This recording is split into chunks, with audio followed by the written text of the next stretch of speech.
పొందుకున్నామంటే మన కీర్తి ప్రతిష్టలు కాదు, మన ఆత్మీయ అనుభవము కానే కాదు. కేవలము ఆయన దయ ద్వారా ఈ సంవత్సరాన్ని మనము పొందుకుంటూ వచ్చినాం.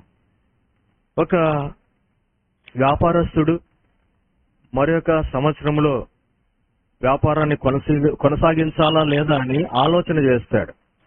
ఒక వ్యవసాయదారుడు మరొక పంట వేయాలా వద్దా అని ఆలోచన చేస్తాడు. ఒక విద్యార్థి తనకున్న పరిస్థితిని బట్టి పై చదువులకు వెళ్లాలా వద్దా అని ఆలోచన చేస్తాడు.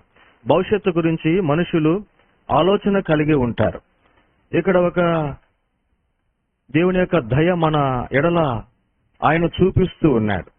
కాబట్టి ఎన్నో పొరపాట్లు, ఎన్నో ఆటుపోట్లు, ఎన్నో ఓటములు, ఎన్నో ఎదిరింపులు, నిందలు, అవమానాలు, అప్పులు, అనారోగ్య పరిస్థితులు, ఇవన్నీ గత సంవత్సరంలో వాటి గుండా మనం వెళుతూ వచ్చినప్పటికీ మరొక నూతన సంవత్సరాన్ని దేవుడు దయగా మనకు అనుగ్రహిస్తూ వచ్చినాడు.